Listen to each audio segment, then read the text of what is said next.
We're live? You're doing an intro. All right. Yeah, go ahead. Do your thing.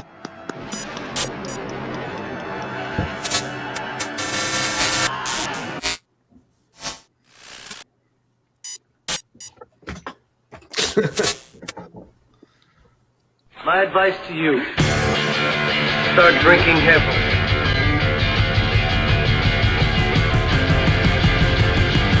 Well, hello, Mr. Fancy. Why, oh, why can I get sleep? A big problem. 10, 9, 8, 7, 6, 5, 4, 3, 2, 1, 0. Human Internet, welcome to the 607th Monday Night Comedy Show. Welcome to the screen, your host, Andrew Danger Brindleton. Comedy Show. Thank you to Jay Money, the motherfucking Hawkins. So good to see you. It is so great To be able to take that off. It's so great to be back at NANOTAKO Studios in beautiful North Minneapolis, where the streetlights are dark and people speed. So, what do I have to tell you? We're back at NANOTAKO Studios, and we're super happy about it. This is our 607th Monday Night Comedy Show. So if you have never joined, yes! Accolades, pats on the back. Everybody, good job, good show, good form.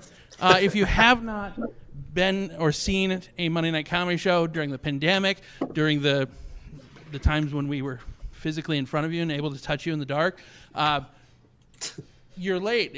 We've done 606 of these. And this is Whitey, the Monday Night Comedy Show Comedy Bear, where we start every show off by killing him. So hopefully Facebook doesn't block us.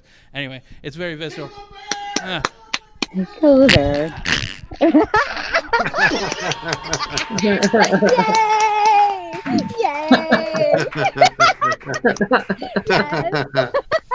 And Perfect. thank you. You look beautiful as well. Do you like my new stole? It is. Oh my God. It's Funny. it's not wet, but it kind of feels I don't know. It's time for the Monday Night Comedy Show Book Club book reading. If you've just joined us, we read a book from a page from a book. You're not going to like it. It's absolutely terrible. I got it from a little free library over the summer. We've been reading this 26 weeks in it now. Not in a row because sometimes I forget where I put it. A couple weeks ago, I apparently used it to prop up something in my windowsill, and I forgot about it. And it was facing out, so I couldn't see the title. That plant died. Here to read page 27. It gives me great pleasure to introduce, first time on screen, on stage, even reading anything. Put your hands together for the one, the only, Mercy Victor. Yay!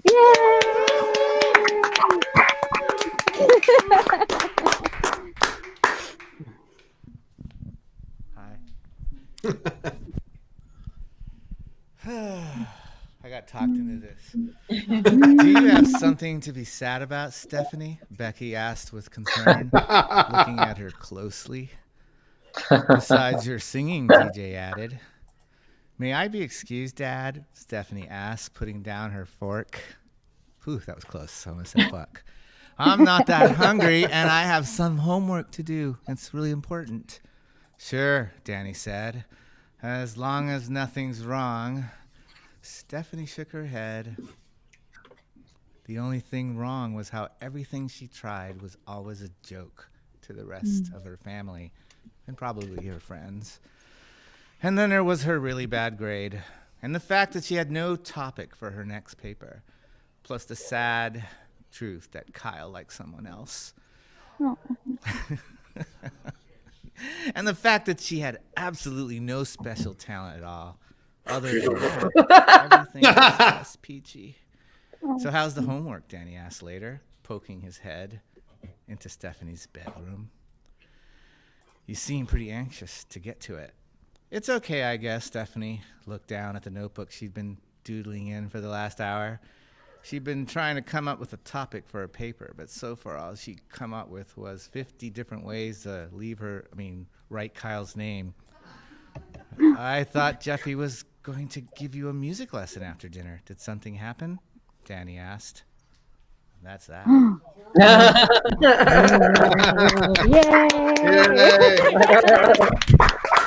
One more time for Mercy Victor. Reading page 27. If you would like to read page 27 or 26, 20, what comes after?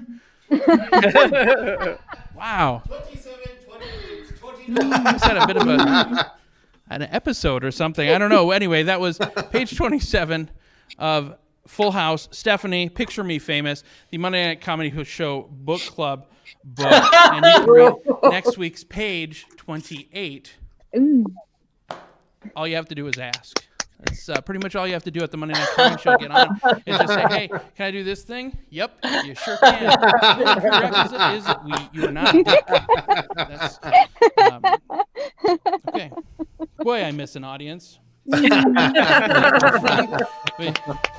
Yeah, I don't mask. You've actually had less reactive audiences. I actually have. I don't mask my disdain for myself. So thank you all for helping me through this.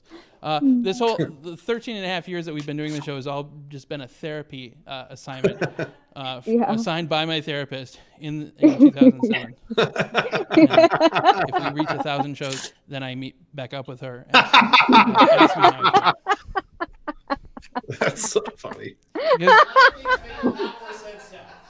Yeah, this is what's that? The actor who died, Philip Seymour Hoffman, the guy from Twister, which is his most famous role. Dude, didn't he make like Poughkeepsie or something, or Schenectady, New York? Have you ever seen it? It's in the comments. If you've seen that movie, he's an eccentric person. And he's like doing a film project. He builds like this huge city in a giant warehouse, and people just have to act. People have to act normal. It's so bizarre. Anyway, yeah, from hell. Tonight is such a cool night, you guys. Over the last week, I was kind of fretting. I was like, oh gosh, we're going to lose some comic in residences, which if you are just joining us, you sign up for a certain number of weeks. The first, we'll say 8 weeks. First 7 weeks, you do 5 brand new minutes of material. Never performed anywhere else. Not that there are a whole lot of options during the pandemic, but on your final week, you kind of do all of your polished material. All this really stuff that really hit and got a good response from our socially distanced 5 people in the studio here. But hopefully the comics who are kind of waiting on deck, ready to perform, have all their mics on so they can laugh along too. But before we do all that, I would like to introduce my good friend, J Money, the motherfucking Hawk, singing his song from TikTok, In This Position. Take it away, Kruger.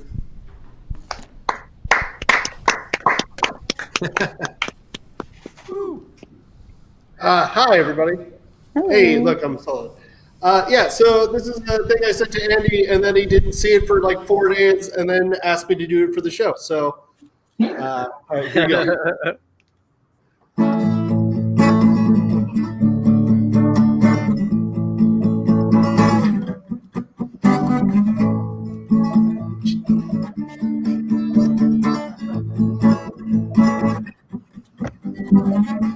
I got this taser up in my fastest pants.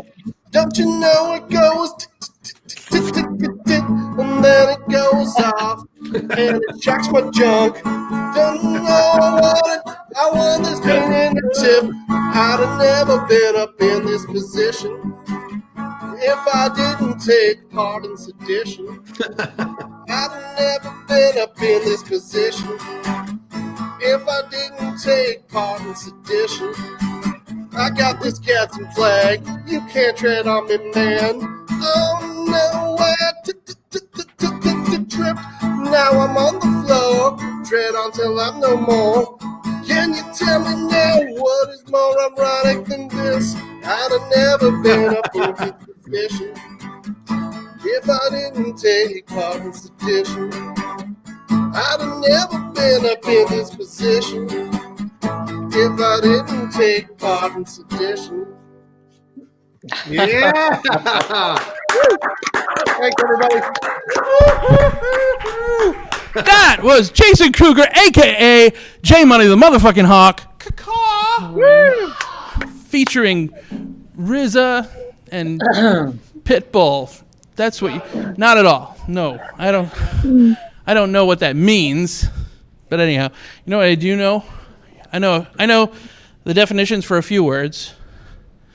Monday, first day of the week. Night, it's dark out. Comedy, has. Show, this. Good job. And I'm bringing back spoken word every week. That was my first piece. Right, Kruger? Just thank you for... All right, so that's our show. Let's just thank everybody here at NANOTAKO. Beautiful. Oh, before we go, though, just a couple of people want to perform for you. Tonight's going to be awesome. We have 2 brand new comic in residence performers from Pittsburgh, Pennsylvania. We got Brittany Alexis. Welcome to the show. And from Chicago, Illinois, Katie Zane. Yay!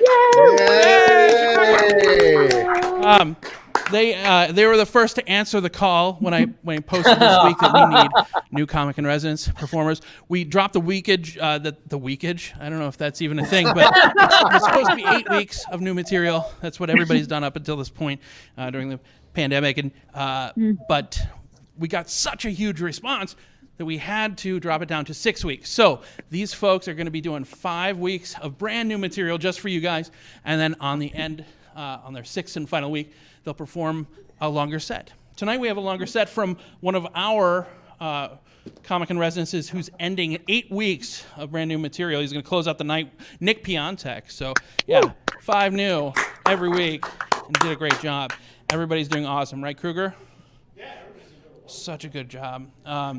Anyhow, speaking of good job, let's bring our friend who just signed up for comic in residence in a few weeks' time, but tonight he's just going to do a regular set of stuff that is tried and true and funny as hell. Put your hands together, everybody, for Dan BUBLITZ. Dan, welcome to Monday. Yeah, thanks for having me. I'm not on screen yet. Oh, there I am. Oh, hey, there I am. Hey, there I am. Hope everybody's doing well. We are still in these weird times. You know, a lot of people are still upset that they have to wear masks everywhere. Personally, I'm excited about wearing masks because every day I get to dress like a custom Mortal Kombat character. I get to run around all day, yell at people, "Stay over there!" And then when they get too close to me, I just pull down my mask, cough in their face, and scream, "Fatality!" It's good times. There's a lot of stuff going on with politics. Don't worry, I'm not a political comic. I'm not going to get into politics. The only thing I know about the left and the right is if you don't use them in the same combination, you will not unlock your extra lives, and you will not defeat Contra. Yeah, if you couldn't tell by now, I'm pretty nerdy. Most of my jokes tonight are going to be pretty nerdy. A lot of people play fantasy sports. Round of applause if you play fantasy sports. I forgot what platform we're on. Virtual comedy. I forgot. It's weird. Anyway, a lot of people do play fantasy sports. And I think it's always funny because those people always called me a nerd in high school for playing Dungeons and Dragons. Right. Yeah, exactly. And like they can actually, they play a game that has fantasy in the title. They can actually go play sports. I can't actually go slay a dragon or lay a princess. But somehow I'm the nerd. Oh, it's not fair. I do nerd things. I really like role playing. You know, Dungeons and Dragons is really cool because you can be really productive. You know, like on a Friday night while you try to rescue a princess from a dragon, you can steal his treasure, slay the dragon, lay the princess. That's a pretty good productive Friday night. as opposed to my reality where the princess just turns into the dragon and steals my treasure. That's how that goes. Another thing, like I said, I'm nerdy about a lot of different things. One of the biggest things is I'm a big true crime consumer. True crime is one of my favorite things. I listen to a lot of podcasts. I watch a lot of documentaries, but I think I'm getting really paranoid the more I watch it, especially the older I get. Like, it's making me scared of things, especially people, But like, I'll walk into a place like a gas station and I immediately go into like this weird mode where I'm just like looking around and thinking, I wonder who might murder somebody. And then I'm like, oh man, they probably think I'm gonna murder somebody. And then I leave. But I'm really paranoid about particular people. That's one thing that true crime has really made. It's really made me scared of Boy Scouts. All right. And I know people laugh at that, and they can't figure out, like, why would you be afraid of Boy Scouts? They're gentlemen. They do nice things, they sell popcorn and they sell candy, and you look like you enjoy those things. And you're absolutely right if you're thinking that. Those are all correct. But this is why I'm afraid of Boy Scouts. Because think about what Boy Scouts learn. They learn how to use sharp knives, pocket axes. They learn how to they learn how to tie knots that can't be undone, and they learn to survive in the wilderness for days at a time. Those are the same skills as serial killers. Yeah, that's not even a joke. That's a PSA. The next time you see a Boy Scout, cross the street, run, save yourself. I know, I was a Boy Scout. It's funny, I told that joke at a show one time, and a lady in the audience got real excited and real enthusiastic because she was like, when I said I was a Boy Scout, which insinuated that I might be a murderer, she was like, oh, you got to kill more than one to be a serial killer. Which, it was a weird thing to be enthusiastic about, because it was like she thought maybe I did kill somebody, but she was rooting for me. Like, if you want to go all the way, you got to step up your game. I was like, that's a weird thing. I probably don't need to be a serial killer. I don't know. But, oh, man. And like I said, the older I get, the more paranoid I am. People do drugs. That makes them paranoid. I don't actually do drugs. Drugs make me sad because I can't afford drugs. But like, I'm finding myself in all kinds of situations where I just like get paranoid. Like, I came home the other day and my fiance's car was in the garage, which is a normal thing, And then I came in the house and her keys, her cell phone, her purse were all on the table, which is another all normal things. But I didn't see her anywhere in the house, and I started, calling her a name. She wasn't replying. Our dogs were running around the house. And then I'm like, wow, where did she go? I look out the windows, I don't see her in the yard. And then I immediately panicked because I thought, oh no, they're going to think I did it. Because it's always the significant other. But then I try to be optimistic, and I was like, but then maybe I'll get a Dateline special and I'll finally have a real TV show. Gotta look at the bright side. But this is actually a true story. What I'm going to tell you guys next about why I really think I need to watch how much true crime I consume. Because a few days after my 40th birthday, I was home by myself. My fiance was out of town for work, and I went to bed, which is normal. Like any normal night, I went to bed. And but in the middle of the night, I woke up because I heard some sounds. Like I heard like a knocking, like a tapping sound, and I woke up, and my first thought was, it's probably my cat doing cat things, which is either waiting for me to die or plotting my death. I'm pretty sure that's what he's doing, because we have like a weird relationship. He'll jump in bed at night, he just like circles my body like a vulture. Then I fall asleep, and then in the middle of the night, I wake up with him licking my forehead. We make eye contact. I'm like, ah! He's like, ah! And then scurries off into the night, and then as he's running away, he's like, oh, that was weird. See you tomorrow. I'll be back. But Wasn't my cat, so I thought, well, I'll just go back to bed. And so I decided to roll over and try to get comfortable. And as I was rolling over out of my sleepy eyes at the end of my bed, I saw a figure standing there, just swaying back and forth like they were waiting to pounce on me. Now I panicked and I thought, oh my God, somebody broke into my house to murder me, to steal my comic books and sell them for drugs. That was my thought. My thought was I was going to be murdered so they could steal my comic books and sell them for drugs. I'm 40, okay? At this time, I am 40 years old, and that was my thought. And then I thought, oh, I got to save my comic books, you know?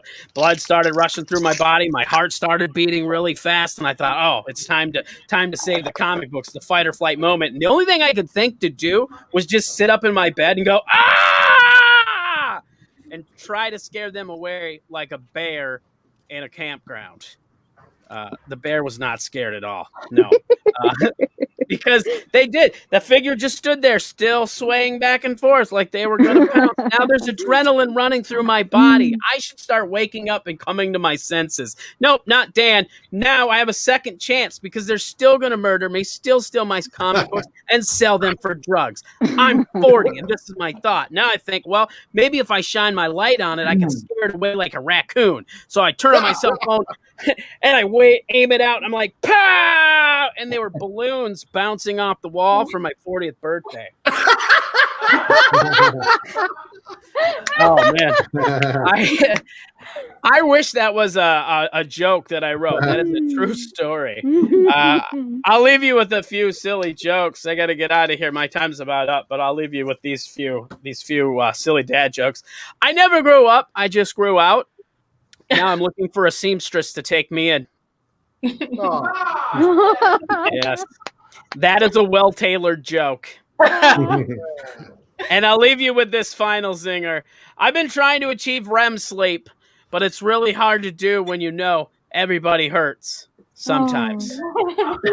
Thank you. You can find me on social media at BUBLITZ Comedy. Have a good rest of the night. Humans on the internet, give it up for Dan BUBLITZ! Dan BUBLITZ! Dan BUBLITZ! Be sure to check out theartofbombing.com.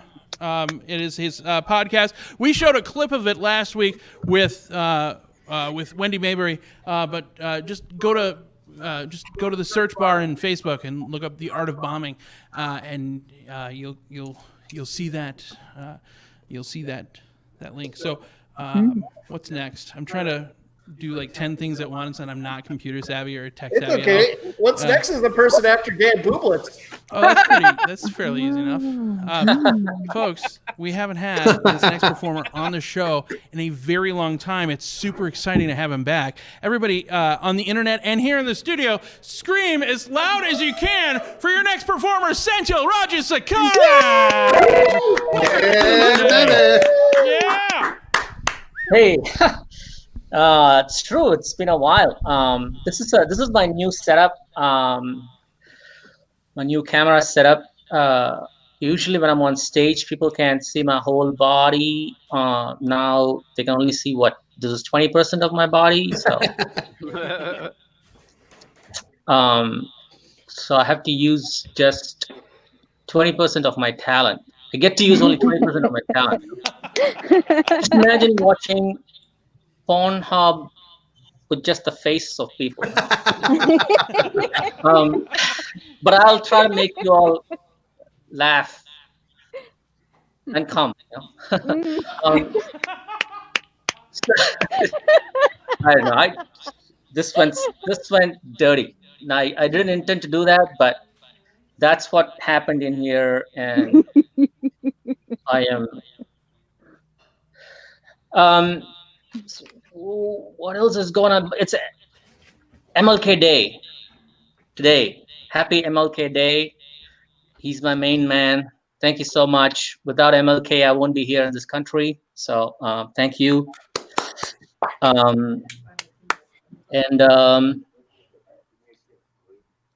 That's the only holiday that's on a Monday, because because I think it's because white people don't like Mondays. So, hey, I've been talking to my mom these days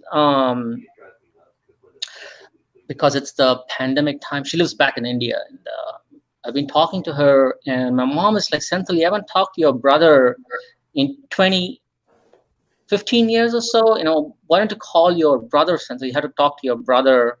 This is the end times. You need to talk to him. And I'm like, Mom, I listened to her. I'm the good son, so I listened to her, and I texted my brother, hey, you know. And then 2 days later, he answered. He said, hey, you know. So, and then I texted back. You know, I wanted to keep the conversation going. You know, so I texted him back. Hey, can I get your? Do you have Amazon Prime? Then 2 days later, you know, like he sends me a reply. He texts me back. He says, yeah, like it was a question, you know, yeah, so what? You know, and then I was like, can I get your password? You know?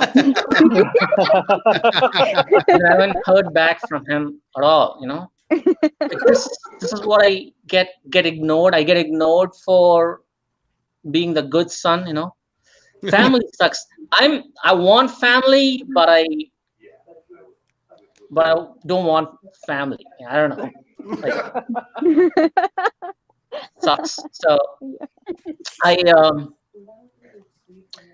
moved to this country like 20 years ago, and the first thing that I did when I landed into this country, the very first thing is I just dropped my bags and I followed my roommate into a McDonald's. That was my first stop. Go to a McDonald's. I've never been to a McDonald's before. 20 years ago, there were like 2 McDonald's in India. 2 McDonald's. It's a big American restaurant. I've never been there. I was afraid even to walk past those McDonald's because only rich people and celebrities went into McDonald's in India. I was pretty sure, you know, if I walked in, I would have been kicked out in India. So I just walked behind my roommate with, you know, like I was in fear. But somehow nobody stopped me. I just kept following my friend, you know. And then it was my turn to like order. Was my turn. I'm standing in front of this girl at the register, and she actually said, "Welcome to McDonald's," you know. That was exciting. Oh, nobody's kicking me out. They're actually welcoming me. Now I have to talk to somebody in English. Like a lot of Indians, you know, including me, we think that, you know, we can speak in English, but it's like 2 words in English and then a lot of head shakes and Hindi, you know. That's why I need my whole body. So I'm just, you know, looking at the numbers and like, you know, and pointing at numbers. I have a 3 or whatever. I don't know what I did. I just shook. There was a lot of like head shakes and, you know, and so that was the first, you know, experience at a McDonald's. It was pretty exciting. So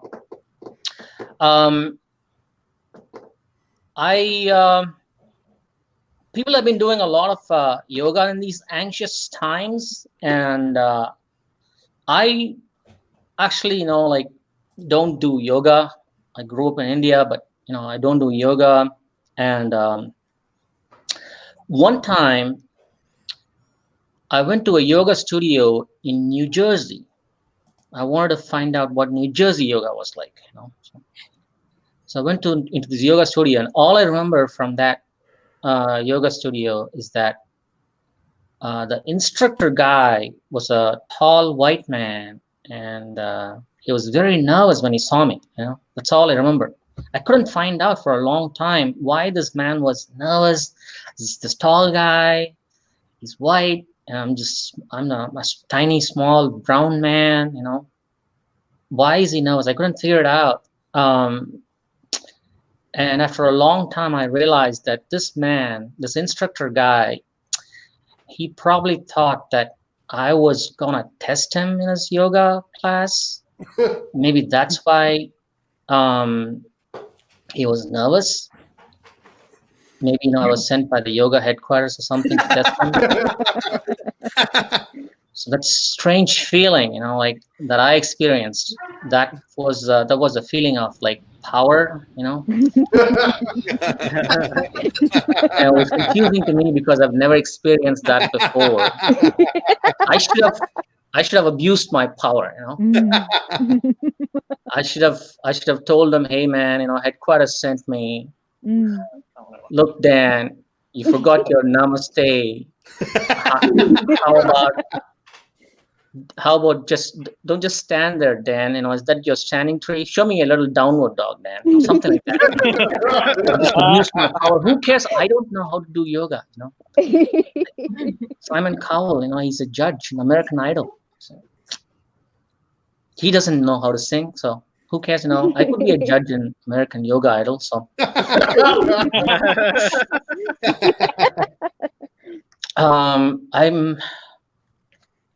I'm listening to radio a lot these days.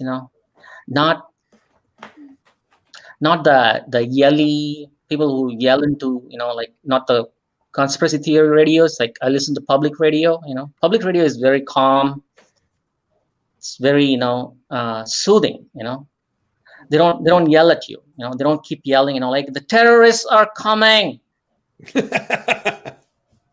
We need to build a wall to stop the terrorists. They don't yell at you. Public radio is very calm. It's very soothing.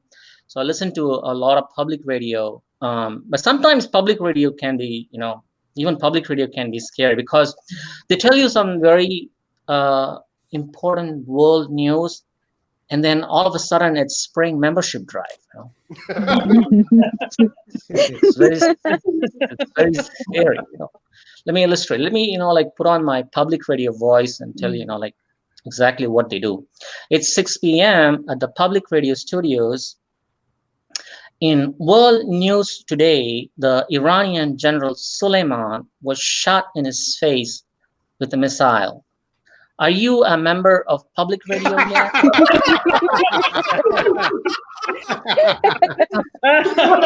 No pause between a missile attack and the membership drive. There's no pause. Like that sounded like a threat. Public radio. How about you take a break and then come back and ask for money? So it's very scary. Like one time, I was busy and I forgot to send my membership drive. I'm pretty sure, like they're gonna call me out on air, live. Senthil, we haven't seen your membership check yet. We're gonna send somebody home with a special gift.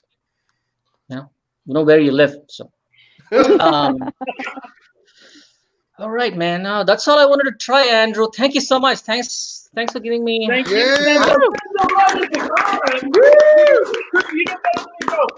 Humans on the internet, give it up for SENTHIL RAJASEKHARAN. Excellent. Just want to. I'm just trying new things. Sorry. I just have to say that NANOTAKO Studios underwent like a huge facelift over the time that we were streaming from home for COVID-19 safety. Like the infinity wall is just gorgeous. The green screen looks greener. There's like a thing up here. I don't even know what it's called, but it makes it seem like it's daylight and it's beautiful. And I don't know. And everybody has abs. It's amazing. Shiny. But why are you laughing? Ooh. Magic. That's what I get Are cut 8-packs off. possible? 12-pack? Okay, I think we're talking about two different things. All right. Coming up next, I am super excited because essentially our two performers, Brittany and Katie from Pittsburgh and Chicago, respectively, they are the first people to answer the call for Comic in Residence, and starting 6 weeks of brand new comedy just for us, and first time at the Monday Night Comedy Show. So everybody really freak out. Make awesome noise for Brittany Alexis, your comic in residence. Woo! Chicago. What's up? I'm excited to be here. I am Brittany Alexis, and if you thought by my name that I was going to be a white girl, I am here to inform you that that would be incorrect. It's a thing, though. I get it. I get the name. It sounds like someone who just sent you an Instagram message that started off with, "Hey, girly, are you interested in finding out how to make $1,500 a week?" I get it. I also realize that I look like I have a lot of cold cash, so like I'm totally aware. Don't worry about it. I'm there with you. So a little bit about me. I'm in Pittsburgh now, but I'm actually originally from a small town in Virginia. Which is pretty cool because even though we're a small town, we have big town issues. I know for a while, the biggest scandal was someone's decorative rooster was stolen from their porch. And that was like pretty big news. It made the front page, and it was not even in our county. It just affected us. So it really rallied us together. I'm not going to lie. Another thing we have is gangs, which doesn't make a lot of sense because we don't have any city blocks. So just a little bit of how that works. I mean, it gives a whole new meaning to farm to table, but not the one you want. Let's see what else about the gangs. The other thing is, I think I actually dated a gang member for a while. I shouldn't say think, because I mean the prosecutor definitely proved her case. And he was convicted. So I don't know, but I realize now thinking about it, I miss a lot of red flags, right? Like for instance, he had a tight-knit group of friends and they were all very color coordinated. There were certain, letters that they didn't say. I just thought that they had a passion for fashion like the Cheetah Girls. Not the case. It was not the case. I realized I messed up when I talked to him. And he told me one day, he did MMA fighting. And one day he tells me he gets beat. He's like, yeah, I got jumped by like 4 guys during training today. And I was livid. I was like, how crappy of a dojo do you have? That's totally inappropriate. You should not be getting beat up during practice. Like, that's not cool. Like, why would you have your top athlete beaten? And then I woke up a few weeks ago and I was like, he was probably lying about that. Might be a ritual of some sort. Turns out it was. It turns out it was. What else? What else is going on? Sometimes I get a little nervous doing stand-up shows, mainly because I'm not sure what they think the joke is. But it's not me. Another good thing. Good thing during this pandemic, I got in a relationship, which is big news in the Brittany Alexis world. My comedy has often been described as single sad girl. So I think people just got tired of it and they were like, we vote you as tribute, and it worked. So I'm excited about it. It's going well. It's coming with some perks. Like I'm pretty excited. And you know what? I'm not going to backtrack a little bit. I'm not going to say I don't get why they called it sad single stuff. I would often say, love is blind, but desperation is effective. Turns people off, turns people off. But I in my defense, there were reasons why, I came across a Michael Myers cosplayer on Tinder, and I swiped right on him, but he did not return the favor. So, yeah, I'm not even trying to get murdered. It's weird. But yeah, I knew it was going to go downhill. My dating life was just not doing well when this guy really liked to ask me on a date. And I get there and I'm super excited. And I go upstairs to where he's at. And at the end of the date, I had someone in my face saying, do you want to retire your parents? There were 15 other people there, and it was a multi-level marketing scheme. So not a good time. Not a good time. But there are a lot of perks. There are a lot of perks with this new relationship I'm excited about. I don't have to wear makeup to the gym anymore. So that's great. I also don't have to go to the gym anymore, so that's good. I'm kidding. I still have to go. I haven't gotten the ring yet, so we'll see. The only thing is I should probably still go because it kind of kicked me off my diet. I was on this one-step program. It's really good. It was called Dating Emotionally Unavailable Men, and it is effective. I know a lot of people don't always like that joke, but no one ever says I'm wrong. So I was talking to my boyfriend earlier today, and he was like, I kind of feel like I won the race for your heart. And I was like, that's really sweet, but like, who were the competitors? And he said, your exes. And I was like, babe, they forfeited. So congrats, man. Congrats. I kind of do see him as a hero because I was like one bad breakup away from posting inspirational quotes on Facebook all day. And that's just not the legacy I want to leave, But I'm about to head out here. But before I leave, I do want to leave with some hope. And that is, you're never wrong. Like, you're never too much for the right person. And I can say that with confidence because I've seen every episode of My Strange Addiction on TBS and all of them got husbands. So just be you. Brittany, it's really fun. Humans of the internet, give it up for Brittany Alexis. Yes! Brittany Alexis from Chicago, or from Pittsburgh, Pennsylvania. There are now, Kruger, there are three things that I know about Pittsburgh. It is Heinz and Brittany Alexis. Those are the only two. That's it. That's all. They don't make steel anymore. They just I do? Yes, I do. But she's the newest. You're right. And I Forget that other person. already have. No problem. Well, welcome to the Monday Night Comedy Show family, Brittany. You will regret it weekly, but just like a real family, exactly. And whenever you are in Minneapolis, please stop by and visit us. Call first because that would be rude. But then, would it be rude if you just showed up and be like, knock, knock?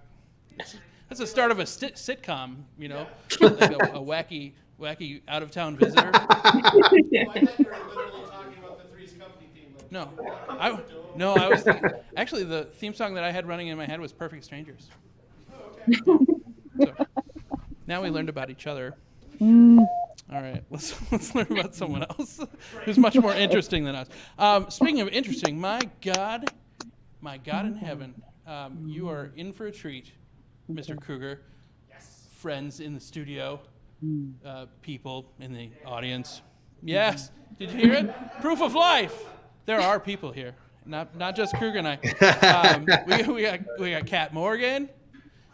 Who's yes, and we got the troll, Mercy Victor. You might remember him from reading page 27 of "Are You There, God? It's Me, Stephanie Tanner." And, we'll just go around because we're all socially distanced and not touching each other. And it's driving me crazy because I'm a very touchy person, which made me sound horrible. And I will fix that in post, right? Stupid shit that I say, like. The last 6 months, you guys have been editing these down to where I'm like a, okay. Which answer helps you sleep better? I don't know. I sleep just fine. No. Yes, I sleep just fine after writing in my dream journal about our next comic. Everybody knows his name. Whenever he walks in the room, everybody says, David. Yeah. David Harris. David Harris. That was the best intro. Thank you. I was listening to Brittany and she's like, you just got to be yourself. And, even if you're too much. And a lot of people told me the reverse. They're like, it's a little too much. Can you calm down? I'm like, I can't. I'm Jewish. It's part of me. I'm anxious. I was raised Jewish. I actually grew up in an all Jewish block in the suburbs, bitch, and in a town called New Hope. Actually, it was all Jewish block, so it was Jew Hope. And my best friend was actually Christian because he had a pool and a hot mom, and sometimes he'd go in the pool. Holy crap! Anyway. It's not what I came here to talk about today. Her name was Joy Wright. There, I said it. I'm done. That's it. She's that's like super wrong, but super right. You know what I mean? What's up? She had like this red Mazda, and it was. Sorry, I just got lost. I don't know why they tell me to calm down. But anyway,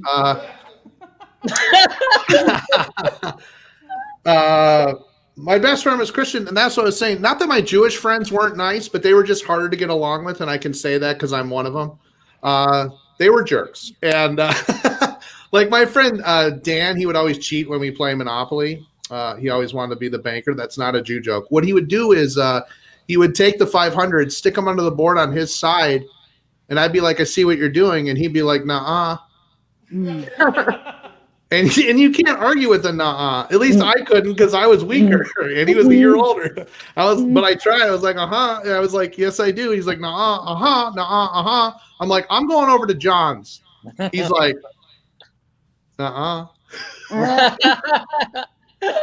was like, yes, I am. I was a spaz. And my friend Nate would always instigate crap. You know that friend that's always like, let's light the fireworks before your dad gets home. You know what I mean? Like one of those weirdos. And I tried to resist. I was like, well, you know, we got to wait till he gets home. He's like, come on, don't be a wuss. Wuss. Are you a wuss? I'm like, fine, one. And then we blew up our neighbor's shed. So that's why I was like, this wouldn't have happened if you would have listened to me. And I told the cops that Nate lit it and threw it. So I had to throw him under the bus because I was like, I don't want to get in trouble, even though this was at least half my fault. Yeah, that's that. But I was kind of a spazzy kid. Thank God I've calmed down as an adult, but I was like I didn't know how to fight because I was skinny. Shut up, I was a skinny kid, and so people would like my friends and just whoever would pick on me, and this was my move. That's what I did to like try to. That was my fighting move to try to get them off me.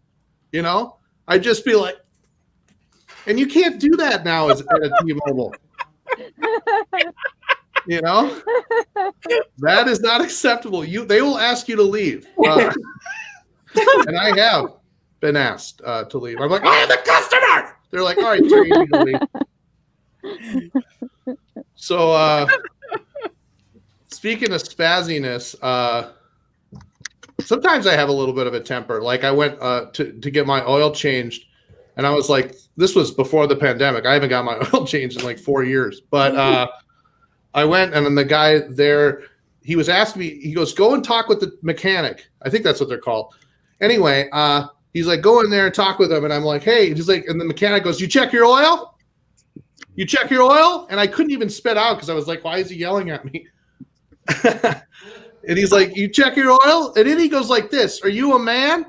That's what he said to me. What are you supposed to say that? I was like, I don't feel like one now. Like this Mickey Mouse voice. And then I went back to the guy at the front desk and I was like, what's his problem? Why is he yelling at people? And he goes, oh, don't mind him. He's from New York. And I'm like, well, I'm from Minnesota and we're nice. You tell him. I don't want to talk to him. I'm scared of that guy. You guys been cooking during the pandemic? Anybody? Yeah. Yeah. Before that, thank you. SENTHIL is. One person. I know SENTHIL's voice. He's told me how to cook a couple things because I don't know what I'm doing. I have no idea. I'll call SENTHIL and then I'll call my mom. I'm like, someone help me. I'm like, I don't know how to cook. I'm like, which just sucks. Like if you're a 42-year-old man, you're like, Mommy, can you help me cook? You know, I should just be like, I don't know what I'm doing. Please help me. And, you know, that's what I end up doing. And I've learned how to cook 3 dishes, chicken and rice and rice and chicken. And, yep, that's it. So those 3 dishes, that's what I've cooked. No, I've cooked 3 dishes, but I'm getting better. I actually bought this, what is it called? A skillet. And so I bought this skillet and it was a non-stick skillet, which I've never had in my whole life. I'm like, this is awesome, but also somehow non-stick on the bottom. So it's like flying all around as I'm trying to like cook this dish. I have third degree burns from trying to cook one dish. So I don't understand why that happened. But I'm also like nervous that I've eaten food because I'm an anxious person. I was nervous that I've eaten food on a different skillet that's an older one that was like made of Teflon. Do you guys remember that? Like at one point they like outlawed Teflon because some crap, and I guess it's not healthy for you. And so I was like, what if I have cancer now because I ate that 12 years ago? And now I have still these old pots and pans from like college, and I'm like, this better not have Teflon on it, you know, as I'm cooking this. And as I'm cooking my, frozen food. And I'm eating because I also eat frozen food. Anyway, that's separate. But I've been trying to eat better though. That's what I'm saying. Like there's this kale, like everybody talks about kale. I'm like, I don't know, whatever. So I had it and it's actually good. But now I'm worried that when I have it, it's like 10 years. Like I'm like, I don't know how long I can have it in the fridge for before it goes bad. And and I'm like, day 12, I'm doing it. I'm doing kale. So I'm trying to eat healthy, but then I'm also going to get sick from eating kale. That's old. So I'm going to go back to the frozen dinners. People will be like, how did David die? They're going to be like, healthy choice. So I don't even know what time I'm at. Maybe you got time for one more, Andrew? Yeah. Good talk. Yeah, I heard it. He said, yeah. Someone said, yeah. So I used to think my parents would fight over dumb crap. And then I got older and I have my own, relationships. And I'm like, no, that was important stuff. Like my dad would turn the air off when we get really close to home with all four of us in the car, all my family. And my mom would be like, Alan, what are you doing? She'd start hitting them. Turn the air back on. It's hot. And I'd be like, yeah, Dad, you trying to get, she's like, you're going to get us. We're going to die. And I'm like, yeah, Dad, Mom's going to kill you. Don't. And so now, that I have my own roommate and my own relationship with Ryan, who's my wife, I feel the same way. He's like, can I turn the air off? And I'm like, yeah. And he goes, can I turn the fan off? And I'm like, yeah, turn the fan off. And then I go in my room. I'm like, I hate that guy. I want the fan on. I hope the fan stays on, but it took me to have my own relationship, even just a roommate, to be like, yep, we should, he should move out. This is But I let him have it, and I'm like, because it reminded me as a kid, I'm like, Dad, why do you need the air on? He's like, I don't want it blowing hot air on me when I turn the car back on later. And, we were all like, well, we don't want it blowing hot air on us now. Do we, Mom?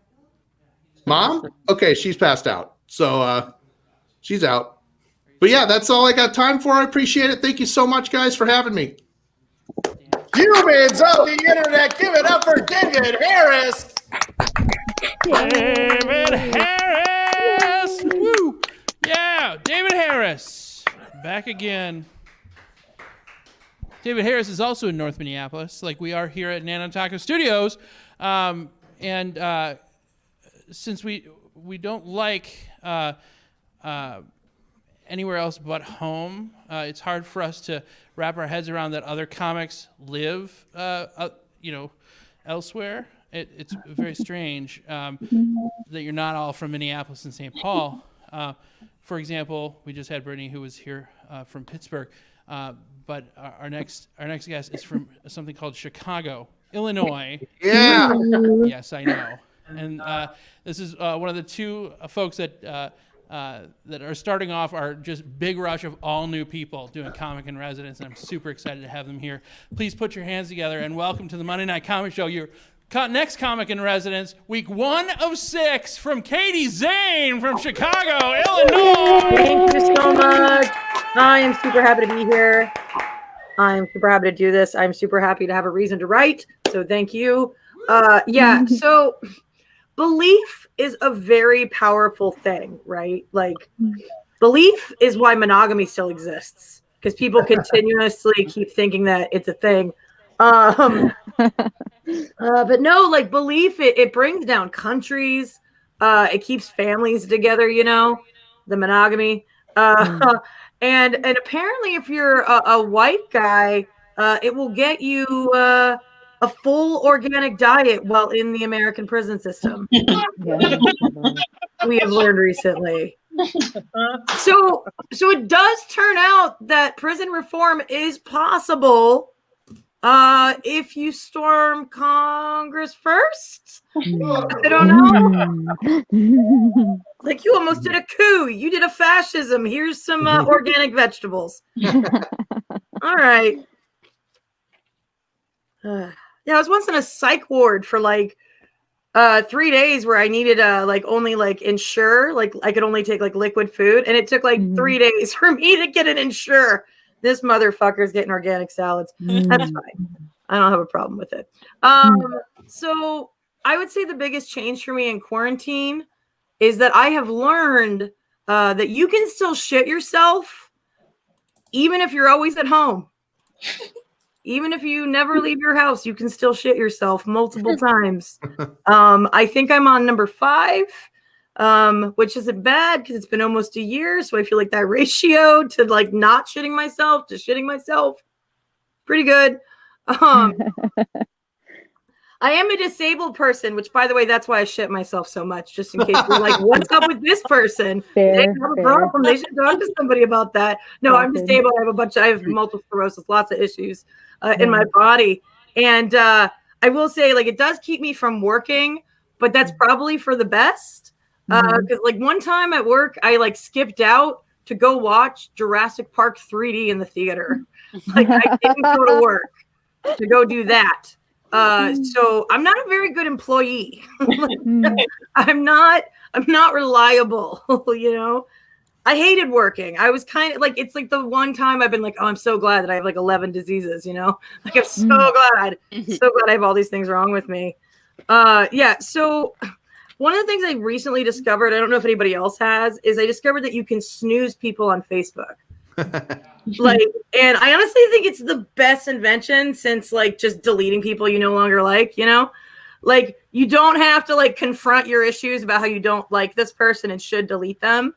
And even though like deleting someone is like a very silent, non-confrontational act, so much easier to snooze and be like, maybe I'll like them in 30 days. You know, maybe I'll like them in 30 days. I don't know. Let's find out. You know, there's this one woman that I've been snoozing for like 4 months and I don't know what to do now.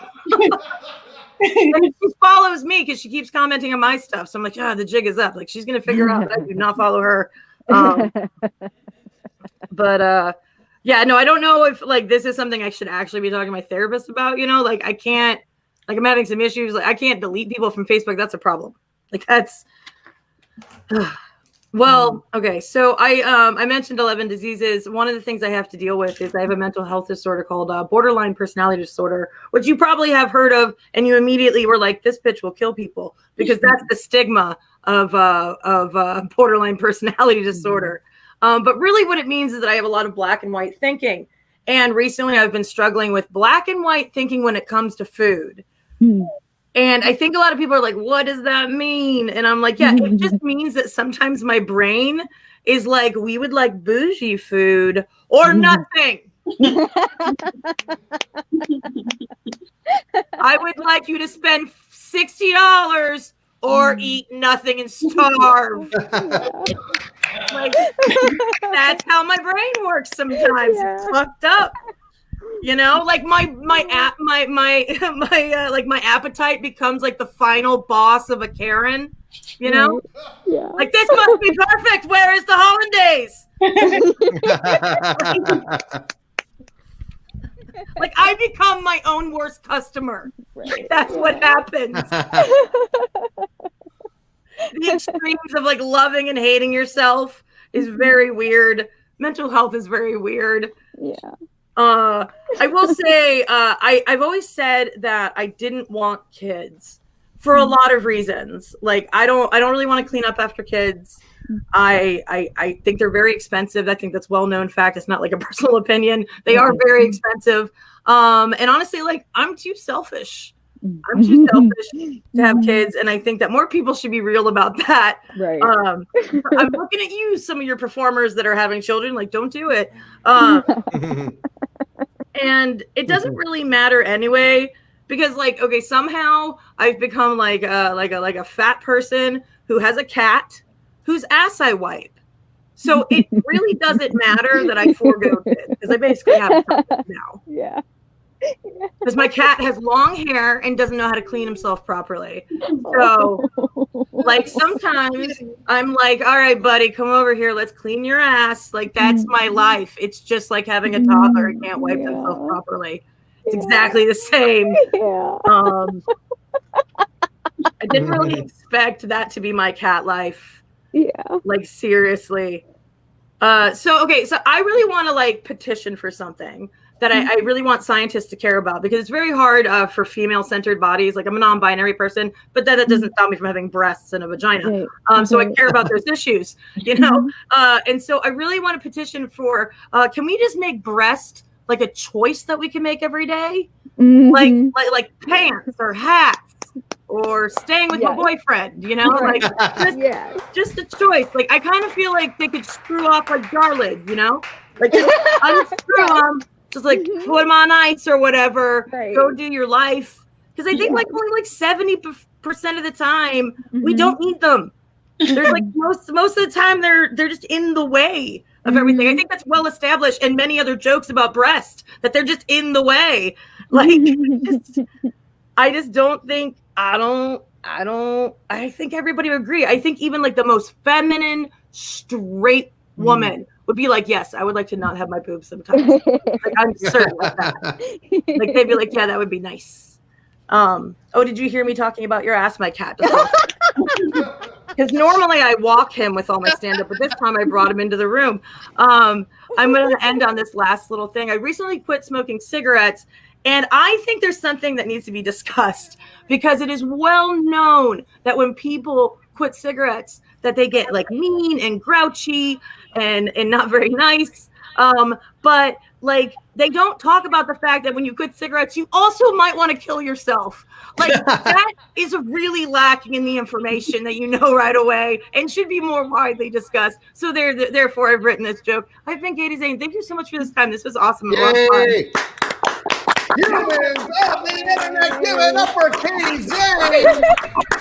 Katie Zane from Chicago, Illinois. Week 1 of their comic in residence program, where she's doing they're doing 6 weeks, 5 new minutes of material each week, and then on the 6th week they'll do like the best of what they wrote. It's a great writing exercise, and we have signed up a ton of people so far. So far, from my shout out over the week, I've booked about 9 or 10 comic in residences over the next few weeks. We're going to get 2 new people in next week as well, as we say goodbye to our couple of our comic in residences now, which your next performer happens to be one as well. This is her 7th of 8 weeks. So next week will be her last, and she loves the long introductions that I'm so famous for. So, folks, buckle up. Humans of the internet, give it up for Rebecca Wilson. Yeah, Rebecca Wilson. It's Rebecca Wilson. She doesn't get along. No, especially since, like, as soon as I came on, everyone left the StreamYard, by the way. Everyone left. I don't know. Well, I don't know. Yeah, Katie was talking about just like taking off breasts if you want to, and I think that's cool. But like, I don't know, when I was little, I thought it would be better if I could just take my butt and put it on my breasts, because I had room in my butt, but no tits. So, I mean, I'd do that if you can switch it around. I don't know. Wow, that's cool. I don't know. Wags is laughing. I feel like I give my boyfriend on this show because it makes you guys laugh when I make fun of him as a person, a lover, like whatever. You guys just laugh. But I love him. I love him so much, you guys. I really do. I got an air fryer. I swear this is related. I got an air fryer and I was looking up recipes, and one was coconut shrimp. And I was like, oh, I want to make him coconut shrimp, because Beyonce is right. When you love a man, you want to get him seafood. You do. I don't have Red Lobster money, but I could make some in my sweet bougie air fryer. Yeah. I don't know. I swear things are going okay, but I was definitely looking at shorter haircuts. But I Googled like short haircuts for women, and they're all like short haircuts for women over 50. And I'm like, oh no, I can't look like a Karen, and I would look like a Karen if I did it. And like, I don't want to speak to any manager. I don't want to speak to anyone ever. So I don't know. It's just not that good of a look. But okay, so back on with Beyonce though. So do you remember Mike Huckabee? Do you guys remember that guy? That little Baptist guy with the guitar who wanted to be president? Yeah. He wrote a book, and his book is called God, Guns, Grits, and Gravy. Yeah. Let that sink in. Okay. And he, in the book, he bashed Beyonce and Jay-Z like so much. Like, oh my gosh, like he said Jay-Z is like Beyonce's pimp. That's bad. And that, oh, Beyonce is such a great voice and she's such a great dancer. If only if she wasn't just so X-rated. And I'm like, what? And then he blamed Obama for letting his daughters listen to them. Wow, listening to some of the best music ever. Have you seen his daughter, Mike Huckabee? Do you remember Sarah Huckabee Sanders? Oh my gosh, she needed to listen to that music. Do you see those dead eyes? Those hips can't move. Oh no, it is rigid. Like, oh my gosh, she needs something. All she has is the Baptist church, and it is not doing her well at all. I don't think so. Let's see. Oh yeah, so let's see. Oh yeah. Sorry, I wrote my notes like a serial killer this week, so it's a little rough. Oh, okay. Let's see. I definitely believe that anyone that says the phrase "my mother raised me right," their mother didn't raise them right. Like, if you have to say it like that, like you're a ratchet bitch, and just like own up to it. Don't bring your mom into this. Like, whatever. I don't know, but it's funny. Like, I love my parents, but they're in the part of their lives where they love to watch like BBC shows and like watch The Crown. Like, they're just obsessed with British people, and I don't know what it is. I think the closer you get to death, the more white people yearn for the motherland. Like, not quite sure what that's all about, but it makes sense because my dad, he watches it and he's like, oh yeah, this is history. Yeah, I'm a man. I like history. Yeah. My mom's like, ooh, it's like gossip. It's like opera, but they're wearing tiaras. And I'm like, I mean, I guess that's what it is. But my dad, I like to go and see movies with my dad. And he always liked what's called father-daughter movies. And that means it's always movies where dads save their daughters from peril. Like Taken. He's like, oh, it's a great father-daughter movie. I'm like, Dad, and like one time he just got super serious. He's like, Beck, you know, if you got lost in Europe, I couldn't save you. And I'm like, I know, Dad. You cannot save me. You have a particular set of skills, but it's all finance. Like, I don't know.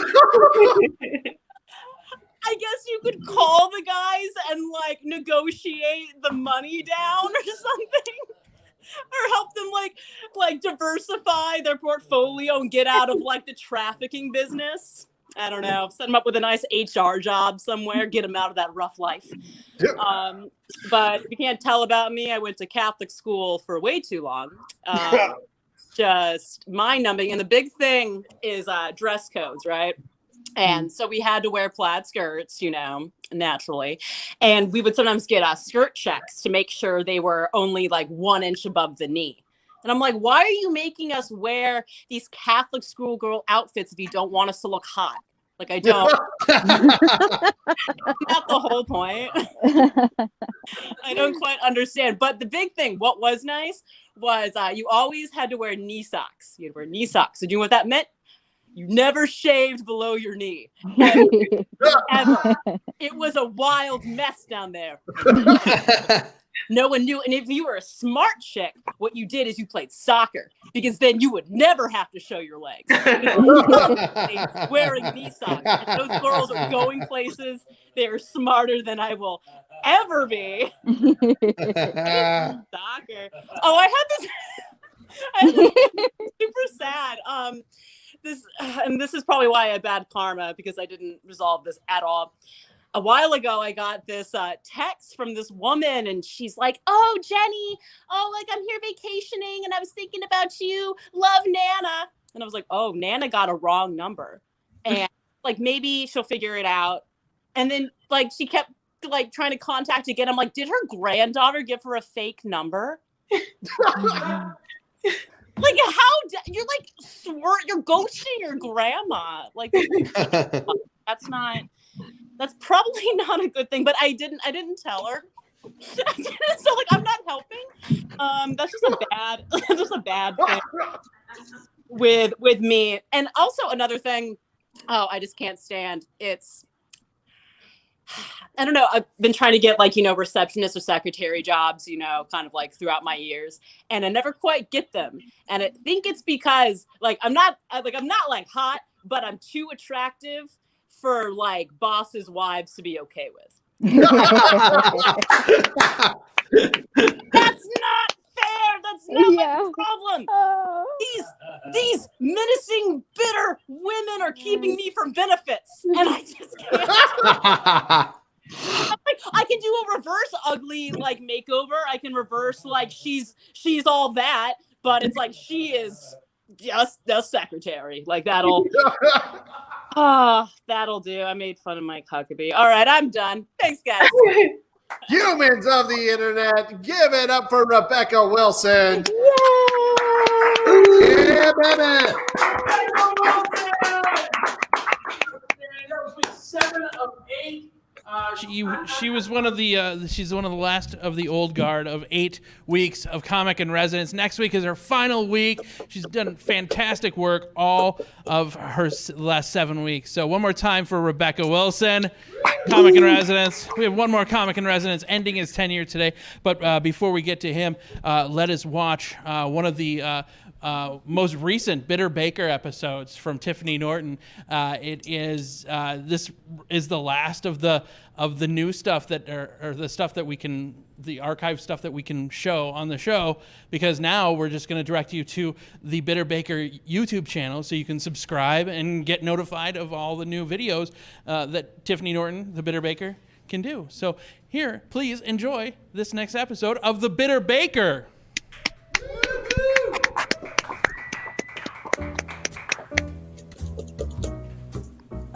Hello everyone, and welcome back to the Bitter Baker. Today I am attempting my very first fake bake. This is a very hot trend in cooking right now, especially with the pandemic, and everything just seeming a little surreal.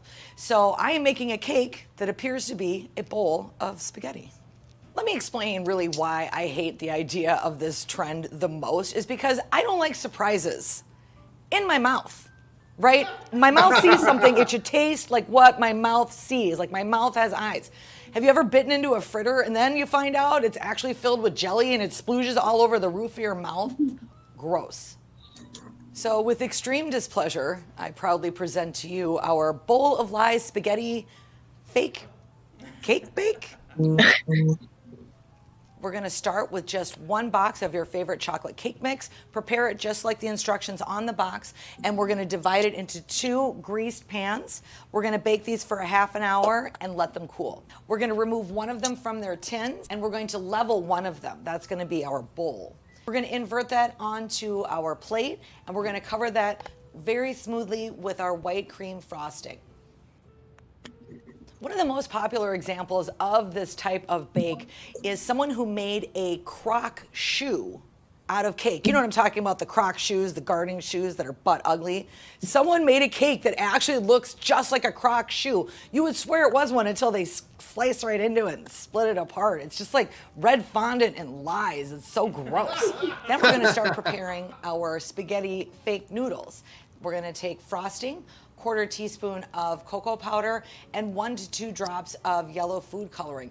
We're gonna mix that together until fully incorporated. We're gonna put that into our piping bag on a very small, one of the smallest ones that you can fit at the bottom of your bag. So, for all of you out there, I've been watching a lot of cooking shows. I know you can't tell, because it doesn't really look like it at this moment, but one thing I learned, okay, so I've got my little tip in here for my frosting. I got it in my pastry bag, right? You can see it there. It's not cut yet, though.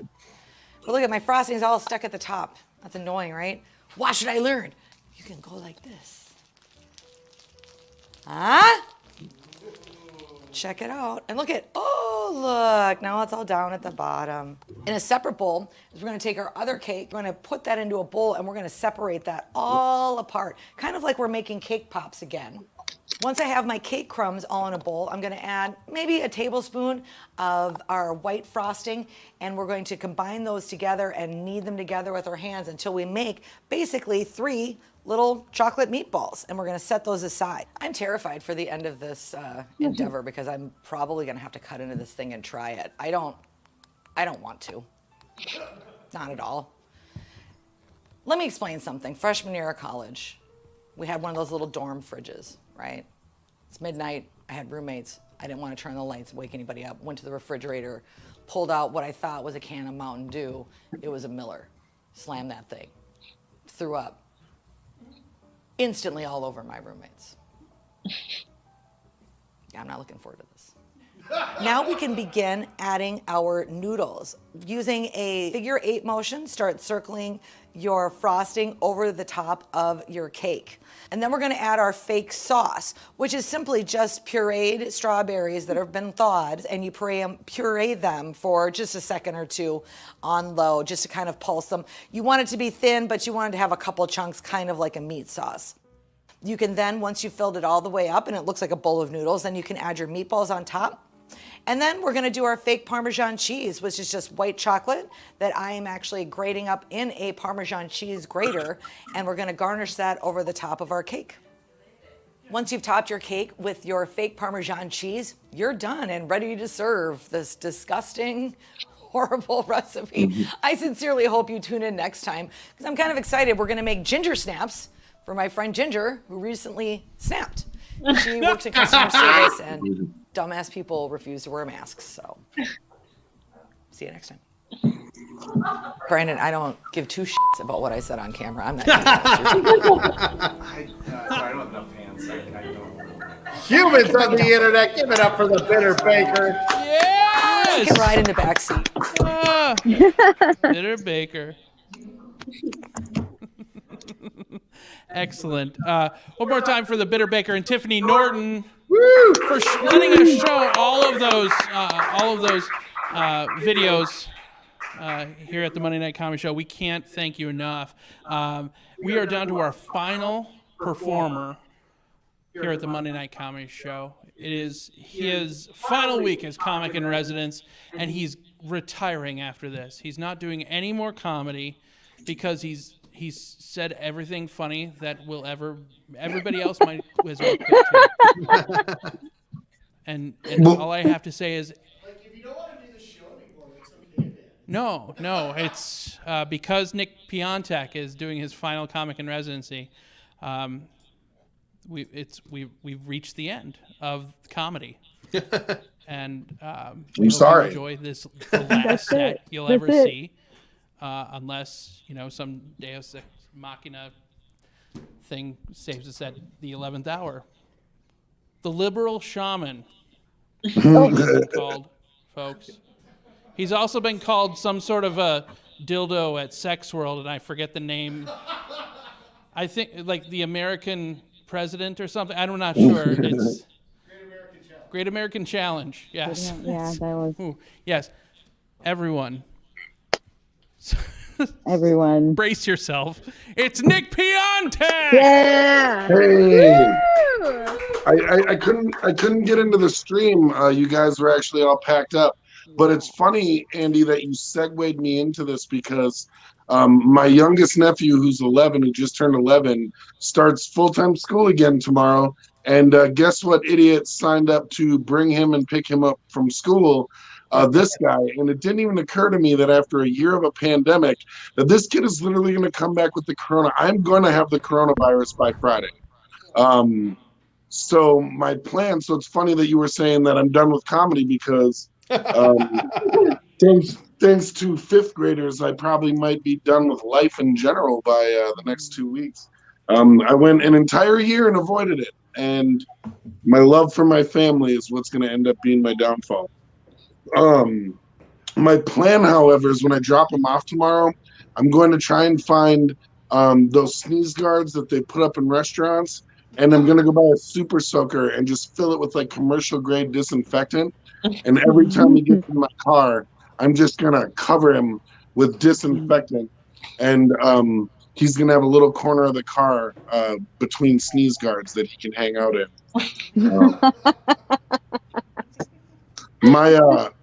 My people, 2020 was obviously a really shitty year for a lot of people. I lost a couple good friends. But I'm going to tell you, right in the middle of it all, okay, like it was like the worst, at least for me.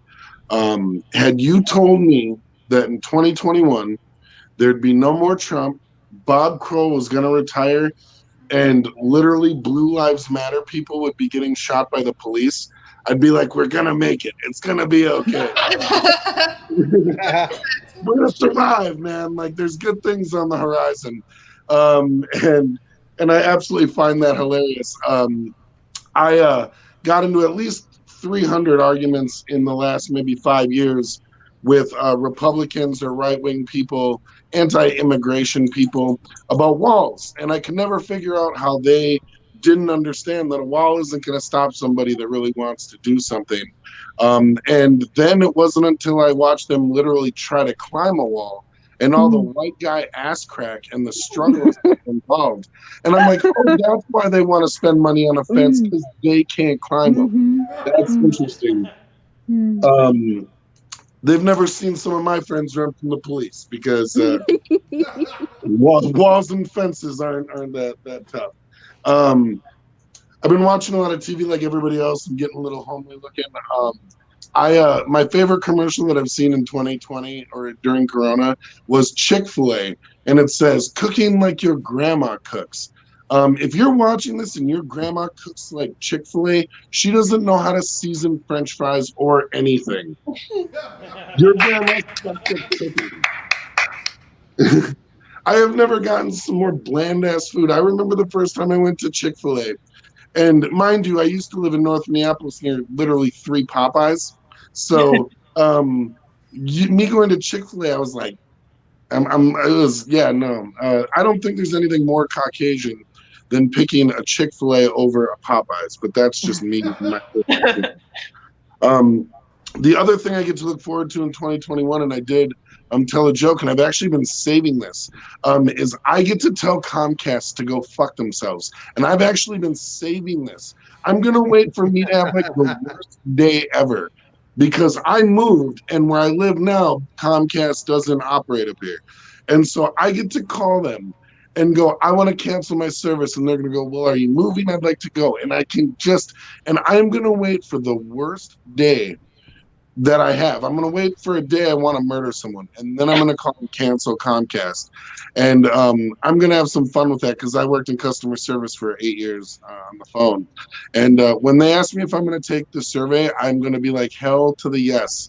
I will take that survey. Please call me back, because every Comcast representative is going to get a dick pic from me on that day. And not even a good dick pic, not even one that makes my dick look nice. It's like I'm gonna run around outside and it'll be all sad and like, not even a good groomed dick pic. I'm talking about a fuck you, you evil corporation. Here's my tiny dick pic. Goodbye. And I'm looking forward to that. Like I wake up and sometimes if I'm having a bad day, I go, well, I still get to fucking tell Comcast to eat a dick. One of the things I'm confused about with all this race, I mean, especially on MLK Day, I'm really confused about the things that they're canceling. Watching the Washington Redskins got canceled, the Cleveland Indians got canceled, and for good reason. I mean, obviously that's an offensive name, but why does nobody bring up the fact that Andrew Jackson's still on the $20 bill, but we're literally fucking with Chief Wahoo? I don't know. It's a weird thing for me, and I did it. And where I live now is named after the lake here is named after John C. Fremont, who was a Union general. He loved killing Confederates. And on the road to my house, there's a guy who has a Trump 2020 and a Confederate flag and an American flag with 13 stars. And I told a joke about the history of how back in the Civil War, Minnesota was the first state to volunteer troops. And we actually took a flag from Virginia, and the Minnesota Historical Society has that flag. And every year, Virginia formally requests for the flag to be returned. And the Historical Society goes, we fucking won that war and you can kiss our ass. That's our flag. The Historical Society does that. And it happens every year, and it makes me die. So what I want to do is I want to go kidnap that guy's Confederate flag and leave him a copy of the letter of surrender from the Confederates back in the day, and just be like, "Thank you for the free dish rags, my friend. This flag was surrendered a long time ago, and now it's mine." What else did I did move from North Minneapolis to a more rural area. I live in such a rural area that there's not a McDonald's, but there's a Dairy Queen and a Hardee's and 5 liquor stores. The one thing I noticed about poor white people and poor black people is when you live near them, there's always a liquor store nearby. And when and on New Year's Eve, they shoot off guns at exactly midnight. So I think if we take these two things and we can unite the country, and really, really bring us all together with alcohol and guns, and it seems like the more common thing. But nobody's more happy than my old neighbors in North Minneapolis. My neighbors moved in about 6 months before I moved out, and all they could ever hear was me yelling at my dogs. And pretty much when I yell at my dogs, I yell 3 things. I say, "Get out of..." I 3 things that I pretty much yell, and it's "Get out of his ass." "What the hell is this?" And "What the fuck is this?" And, and for any of you who've ever been around me for 2 seconds, I have the loudest, bassiest voice that can. So my neighbors moved in, and they're unpacking kitchenware, and literally I'm like, "Get out of his ass!" And they're like, "What the fuck? Get out of his ass!" Behind me. They did not say goodbye when I moved. My one neighbor's awesome, Ben's awesome, but the other neighbors, I don't think they minded. And it'd be hilarious if they never actually saw my dogs and just thought that was like yelling at my nephew or something. Just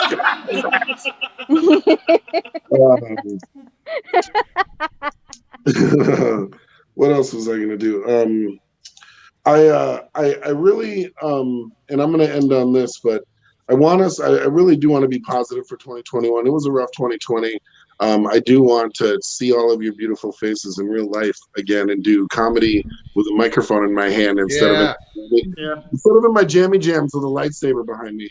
But that was my other joke that I told is last year for Christmas, my family got me nothing but utensils and adult shit. I'm 37 years old and they got me 3 sets of silverware and a toaster. And I have a toaster, but they got me a really nice one. And I bitched about it. I honestly bitched about it for 3 months. And I was like, listen, I can buy my own silverware. There's a reason I have 4 forks, and it's because 3 of you I don't want here. You know what I mean? How obvious do I have to make this? I have 4 fucking forks. You know what I mean? A couple of you are sharing forks. That means I never wanted you to come to dinner in the first place.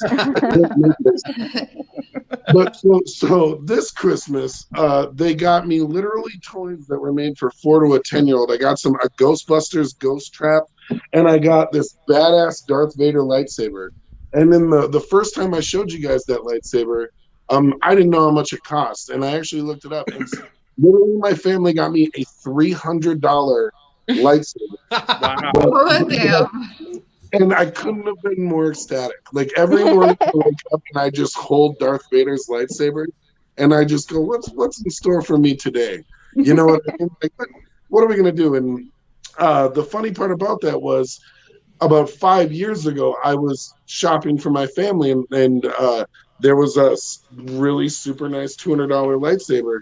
And in my mind, the greedy part of my mind was like, you know what? Fuck that family.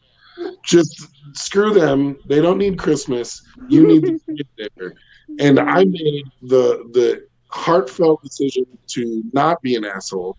And 5 years later, I got a much nicer lightsaber. So just, everything will come to you. And again, 37 all your dreams will come true. Yeah. And eventually you'll all get lightsabers. And that's what they should do in the next stimulus package. $700 and the lightsaber. You know what I mean? Like, it'll at least make you feel good about yourself and help pass time. Yeah. I miss you guys. I love you. I hope I don't have Corona next week. And if I do, I want you to kill my 11-year-old nephew for me. So if you want that means you have to do it now. So I'm sorry, but should have tuned out a while ago. Why is this screen all on me? I'm not killing your nephew. I don't know, Kruger. Why is it? I don't know. Say his name. Kruger. Kruger.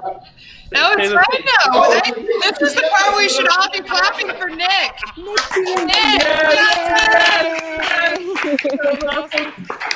Nick PIONTEK. The end of an era. Yeah. Comedy is done now. Lock up your children. He's coming for I the bought a night. house. Nick PIONTEK, the liberal shaman, the American challenge. You guys literally watch me go through that. If you like everything that you've seen tonight, please tip the performers via Venmo or our new thing. We got a Cash App, and our thing is $MNCS69 because I'm a 12-year-old boy. Oh, wow. Yes. And when I set it up, I did say 69 out loud, exactly like you should. 69. Grown up. That's what you do. Oh, it's cool. It's running across the ticker tape right now. Excellent. There it is. Nice. See? $MNCS 69. And we can, with your generous donation to the performers, we can Venmo your Venmo to them, or we can now Cash App. I don't know. I don't remember the password. Don't use that. I don't know what I'm doing. Anyway, I want to thank the performers before I thank a whole bunch of people. Dan BUBLITZ, SENTHIL RAJASEKHARAN, David Harris, Rebecca Wilson, Nick PIONTEK, of course, and very special welcome again to the Monday Night Comedy Show's newest comic in residence, Brittany Alexis from Pittsburgh, Pennsylvania, and Katie Zane from Chicago, Illinois. Thank you so much for being a part of this, and we'll see you next week for your second week of 6, all new material. Can't wait to see what you come up with this weekend. This week, excuse me, this whole week, Rebecca Wilson is just going to be polishing her best of all of the 8 weeks that she's been doing the comic in residence, and you're going to love it because it has been such a fun ride. So let's thank the people here at NANOTAKO, shall we, Kruger? Would it be so lovely? Thank you to Mercy Victor, Reader of the Week, page 27. Yay. And the troll we loves to hate. But we want to say, hey, Cat. Clap for yourself. Ooh, yes, hello. Oh, look at that. Look at those beautiful cutie patooties. I want to thank Jev. I want to thank Carly. I want to thank Whitney. I want to thank Ronnie and Shane. And not a whole lot of people are here just because of social distancing, but hopefully more and more will be added as it gets safer and safer to do so. Remember this Wednesday, the 20th of of January 2021. It's what we've all been waiting for 4 fucking years, is the inauguration of our next president. Please watch it. You can watch it on any kind of social media, but www.whitehouse.gov/live. You can see the inauguration. It's at 11 a.m. Central, so I think that's noon for the real people of the world. That's for the East Coast. It's noon, right? 11 a.m. Central. I think it's You that can't was count. the time if I'm ever going to learn. All right, it's not going to happen. That's what we've All right. established. I want to thank Okay. J Money the Motherfucking Hawk, Kaka, and Saint May of the Underground. Saint May, I didn't speak to you enough at all this week. I'm sorry. At all, But I really. want to thank you so much for being here. Okay. Thanks for everybody. Check out all the links that we posted in the comments. Thank you for commenting. Thank you for donating. And we will see you next week on January 25th for our 608th Monday Night Comedy Show. I'm Andrew Danger Brindleson. Go be nice to somebody you've never met, and wash your hands, wear a mask, and be kind to each other. Bye. Bye. Bye.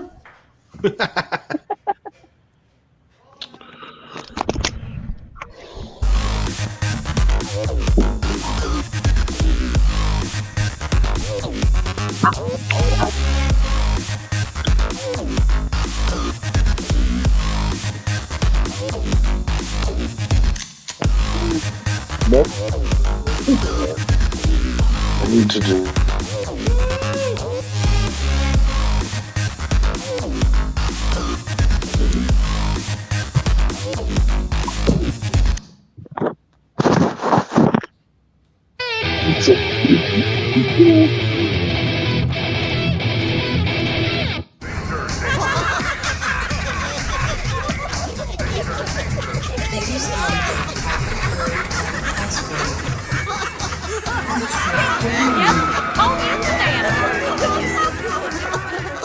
Citizens of the planet, the Monday Night Comedy Show is the longest-running comedy showcase in the Twin Cities. Our choices have sometimes been questionable. This goes out to all those people who didn't believe in me when I was just starting out. Now I'm going viral. We were once called the weirdest show in town, and over the years, we lost some of that. We're happy to announce that bringing the weird back to the MNCS is an item on our to-do list. We ask that you take a chance and watch us each week at 8 p.m. Central. We're not only going to bring you a safe and fun way to see performers from all over the metro area, but all over the country and the world. We are the Monday Night Comedy Show. We've been doing this for over 13 years, so we almost sort of have an idea of how this works. Stay awesome, and see you Monday.